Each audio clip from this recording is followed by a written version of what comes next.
हरि ओम, नमो नमः, शुभ रात्रि, शुभ संध्या।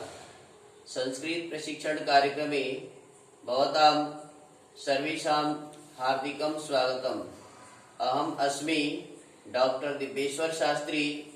अद्य प्रत्ययविज्ञानं पाठ्यक्रमे तस्मिन् अंतर्गति अहं कृत् प्रत्ययेषु इदानीं नौल त्रिश प्रत्ययम् आनीय उपस्थितो अस्मि। आज मैं आचार्य दिव्येश्वर शास्त्री आप सबको प्रत्यय विज्ञानम पाठ से कृत प्रत्यय के अंतर्गत एक और दो प्रत्यय को पढ़ाने जा रहा हूं, जो कि बड़ा ही महत्वपूर्ण है। जैसे कि मैंने आपको बतलाया था कि आप प्रत्ययों को सीख जाएंगे। प्रत्ययों का प्रयोग यदि आप संस्कृत में सीख जाते हैं तो आपको संस्कृत भाषा बहुत ही सरल और सुगम जान पड़ेगा। आइए आज हम ये जो दो प्रत्यय हैं इसके बारे में विचार करते हैं। विगत कई दिनों से मैं आपको इस प्रत्यय विज्ञानम पाठ को पढ़ाते आ रहा हूं और तीन प्रकार का जो प्रत्यय है, कृत प्रत्यय, तद्धित प्रत्यय और स्त्री प्रत्यय, उन प्रत्ययों में से कृत प्रत्यय को हम पढ़ रहे हैं। कृत प्रत्यय के अंतर्गत में आज मैं आपको बताने जा रहा हूं, एक तो णौल प्रत्यय और दूसरा है त्रिश प्रत्यय। णौल प्रत्यय के लिए महर्षि पाणिनि जी ने अष्टाध्यायी नामक ग्रंथ के तीसरे अध्याय में एक सूत्र का निर्माण किया है, जिसको कहते हैं णौल त्रिचो। णौल त्रिचो से दो प्रत्यय बनते हैं, एक णौल प्रत्यय और एक त्रिश प्रत्यय। णौल प्रत्यय वाला, कार्य करने वाला, इस अर्थ को बतलाता है। उसी प्रकार से ये त्रिश प्रत्यय, त्रिश प्रत्यय भी वाला अर्थ को बतलाता है, त्रिश प्रत्यय भी कार्य करने वाला को बतलाता है। और एक और प्रत्यय को मैंने ले रखा है जिसका नाम है ल्यूट प्रत्यय। ल्यूट प्रत्यय भाववाचक धातुओं में भाव अर्थ में प्रयुक्त होता है और ये नपुंसक लिंग में प्रयोग होता है। भाववाचक जो भी शब्द बनते हैं वो नपुंसक लिंग में होते हैं। आइए हम सबसे पहले णौल प्रत्यय, णौल प्रत्यय का अर्थ है वाला, कार्य करने वाला, इस प्रत्यय के बारे में विचार करते हैं और मैं आपको बतलाने जा रहा हूं। णौल प्रत्यय का ण का लोप हो जाएगा और ल का लोप हो जाएगा। ये व्याकरण नियम है। चोटू सूत्र से ण का और ल का हलंत्यम नामक सूत्र है, उसे ईद संज्ञा होती है और तस्य लोप दर्शनम लोप से इसका लोप हो जाता है। तो प्यारे छात्र छात्राओं, शिक्षक साथियों, शिक्षिकाओं, बहनों, आज इस त्रिश प्रत्यय के बारे में आपको मैं पढ़ाने जा रहा हूँ। इस त्रिश प्रत्यय के आधार पर आप अपने विद्यार्थियों को, संस्कृत के प्रेमियों को, संस्कृत बोलने वालों को, संस्कृत सीखने वालों को बड़े ही सरलता से इस पाठ के आधार पर उन्हें जानकारी दे सकते हैं या आप सीख सकते हैं या सिखा सकते हैं। विचार करते हैं त्रिश प्रत्यय है क्या चीज, णौल प्रत्यय है क्या चीज। णौल प्रत्यय के अंतर्गत में मैंने बताया णौल का ण लोप हो जाएगा, ल लोप हो जाएगा, उ बचेगा और उ को अक आदेश हो जाता है। इसको देख रहे हैं, कृ धातु से णौल प्रत्यय में बनेगा कारकः, कार्य करने वाला, पाठकः, पढ़ने वाला, लेखकः, लिखने वाला, ग्राहकः, ग्रहण करने वाला, पालकः, पालन करने वाला, चालकः, चलाने वाला, पाचकः, खाना पकाने वाला, गायकः, गाना गाने वाला, नायकः, ले जाने वाला। ये इसमें आप देख रहे हैं णौल प्रत्यय के आधार पर ये रूप बनते हैं। आकारांत धातुओं में, आकारांत धातुओं में य लग जाता है तो दा धातु आकारांत है, दायकः, देने वाला। उसी प्रकार से धायकः, धारण करने वाला, और ये पायकः, पीने वाला। इस प्रकार से आकारांत धातु में बन जाता है। इसके बारे में जानते हैं। पुल्लिंग में इसका रूप, पुल्लिंग में णौल प्रत्यय लगा करके पुल्लिंग में रूप बनाएंगे तो रामवत रूप चलेगा। रामः, रामो, रामाः, जिस प्रकार से रूप चलता है तो पुल्लिंग में रामवत बोलेंगे। कारकः, कारको, कारकाः, पाठकः, पाठको, पाठकाः, इस प्रकार से इसके रूप बनेंगे।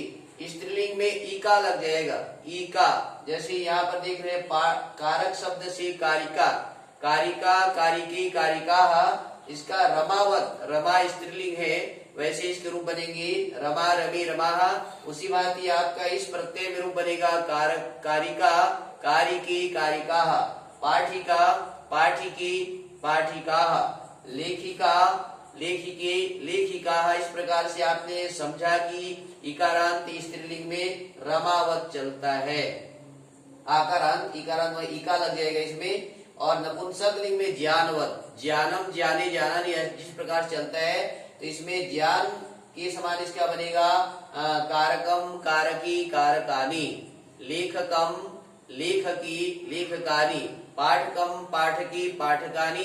तो आपने समझा णौल प्रत्यय के आधार पर णौल प्रत्यय लगा करके इसका रूप बनाना है। तो पुल्लिंग में रामवत चलेगा, स्त्रीलिंग में ईका लगा करके रमावत, रमा के तुल्य रूप चलेंगे, और नपुंसक लिंग में रूप बनाएंगे तो ज्ञानवत, ज्ञानम, ज्ञाने, ज्ञानानि। इस प्रकार से आपने णौल प्रत्यय को सीखा है। आगे आइए, मैं आपको त्रिच प्रत्यय जो बताने जा रहा था, त्रिच प्रत्यय भी वालार्थ को कार्य करने वाला, इसमें क्री धातु से कर्त्री बनेगा, कर्त्री मतलब कार्य करने वाला, हर्त्री मतलब हरण करने वाला, दात्री मतलब देने वाला, धात्री अर्थात धारण करने वाला, लेखित्री मतलब से लिखने वाला, और पठित्री पढ़ने वाला, ज्ञात्री ज्ञान प्राप्त करने वाला, और भोक्त्री भोजन करने वाला, भोक्ता, या फिर पक्त्री पकाने वाला। इस प्रकार से वाला अर्थ में ये त्रिच प्रत्यय का प्रयोग होता है। आपने इसकी सीख लिए होंगे कि त्रिच प्रत्यय जो है 9 त्रिचो सूत्र से त्रिच प्रत्यय बनता है, और यह भी वालार्थ को निर्देश करता है। आपको बताओ, पुल्लिंग में इसका रूप जो है चलता है, पुल्लिंग में इसका रूप बनेगा कर्त्री के समान, कर्त्रा, कर्त्री का रूप बनता है कर्ता, कर्तारो, कर्तारः, कर्तारम, कर्तारो, कर्त्रीन। ऐसा रूप जो चलेगा ये पुल्लिंग में चलेगा।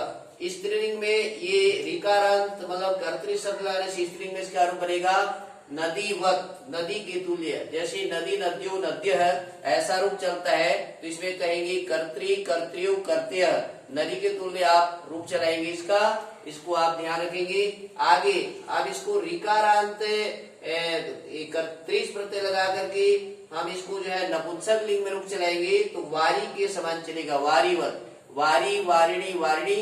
उसी प्रकार से इसको कहेंगे कर्त्री, कर्त्रिणी, कर्त्रिणी, ऐसा कर्त्री, कर्त्रिणी, कर्त्रिणी, वारी, वारिणी, वारिणी, ऐसा रूप जो चलता है। तो आपने सुना कि त्रिच प्रत्यय के आधार पर वालार्थ में यह त्रिच प्रत्यय प्रयोग होता है, और त्रिच प्रत्यय के आधार पर रूप बनाएंगे तो पुल्लिंग में कर्ता के तुल्य, कर्त्री के तुल्य, और स्त्रीलिंग में नदी के तुल्य बनेगा कर्त्री, कर्त्यो, कर्त्यः, और नपुंसक लिंग में वारी के तुल्य इसको रूप चलाना होगा, तो वारी, वारिणी, वारिणी, कर्त्री, कर्त्रिणी, कर्त्रिणी, ऐसा रूप चलेगा। धन्यवाद। आइए इसको आप देखते हैं, आपने ये त्रिच प्रत्यय को सीखा। लास्ट में आपको लीड चलता हूं मैं ल्यूट प्रत्यय। ल्यूट प्रत्यय भावार्थ में सूत्र है, महर्षि पाणिनि जी ने बनाया है, ल्यूट च। ल्यूट च सूत्र के आधार पर यह लूट प्रत्यय होता है, और यह भाव अर्थ में होता है, तथा इसका रूप नपुंसक लिंग में बनता है। और एक चीज और बनाया इसमें, करण, करणाधिकरणयोश्च, करण और अधिकरण में, करण और अधिकरण में ल्यूट प्रत्यय लगता है। तो आप यहाँ पर देख रहे हैं ल्यूट प्रत्यय के आधार पर जो रूप बनता है, ल्यूट प्रत्यय भाव को बतलाता है। जैसे पढ़ने की भाव को कहेंगे पठनम, पढ़ना, लेखनम, लिखना, गमनम, जाना, आगमनम, आना, अर्चनम, पूजा करना, पूजनम, पूजा करना, पचनम, पकाना, कथनम, खाना, कथनम, कहना, चिंतनम, चिंतन करना, गायनम, गायन करना। इस प्रकार से आप जो है लूट प्रत्यय लगा करके, लूट प्रत्यय करण अधिकरण दोनों में इसका प्रयोग, करण अर्थात साधन, अधिकरण अर्थात आधार, इन दोनों में ये लूट प्रत्यय का प्रयोग होता है। इसका रूप भी चलाएंगे तो पठनम, पठने, पठनानि, गमनम, गमने, गमनानि। नपुंसक लिंग में फल के समान, ज्ञान के समान या गृह के समान इसका रूप चला सकते हैं। बहुत ही सुंदर विषयों को मैं आज आपके सामने में उपस्थापित किया। आशा करता हूं कि इन प्रत्ययों के आधार पर प्रत्यय विज्ञानम पाठ जो मैं पढ़ाने जा रहा हूं, संस्कृत के छात्र छात्राओं को, संस्कृत के विद्यार्थियों को, संस्कृत में पढ़ाने वाले शिक्षक शिक्षिकाओं के लिए बड़ा ही उपयोगी सिद्ध होगा। मुझे आशा है इस प्रत्यय माला पाठ या इस प्रत्यय विज्ञानम पाठ के आधार पर आप अपने विद्यार्थियों को अच्छी तरह से संस्कृत का ज्ञान दे सकते हैं। और संस्कृत सीखने वाला विद्यार्थी, शिक्षक, शिक्षिकाएं कोई भी होगा वो बहुत ही सरल तरीके से संस्कृत सीख सकता है। धातु रूपों को याद करने में कठिनाई महसूस होती है, किंतु प्रत्ययों के आधार पर आप प्रत्ययों के आधार पर आप संस्कृत को बहुत बढ़िया सीख सकते हैं। मेरी शुभकामना है। मैं आशा करता हूं आप मेरी इस वीडियो में, इस पाठ में सतत जुड़े रहेंगे। आगे इन पाठों पर और नए नए प्रत्ययों को लेकर के आऊंगा और मैं चाहूंगा कि ये जो मेरी वीडियो है आप अधिक से अधिक लाइक करें, सब्सक्राइब करें, अधिक से अधिक संस्कृत पढ़ने वाली छात्र छात्राओं में संप्रेषित करें, उसको भेजिए और प्रेरित कीजिए कि इस प्रत्यय माला या प्रत्यय विज्ञान पाठ के आधार पर आप संस्कृत को सरलता से सीख सकते हैं, जान सकते हैं। तो आइए आप मेरे से आज जुड़े। मैं आप सबका अभिनंदन करता हूं, अभिवादन करता हूं, नमन करता हूं, वंदन करता हूं। इसी भांति मेरे पाठ में आप लगातार जुड़े रहिए। मैं आपकी सेवा में नए नए पाठों को लेकर के आऊंगा और संस्कृत भाषा के प्रचार प्रसार में हमेशा मैं संलग्न रहता हुआ आप सबसे सहयोग की अपेक्षा करते हुए मैं अपने पाठ को विराम की ओर ले चलता हूं और आप सबको पुनः पुनः धन्यवाद देता हूं। ओम शांति, नमो नमः, पुनर्मिलामः। जयतु भारतम, जयतु संस्कृतम। धन्यवादः। ओम शम।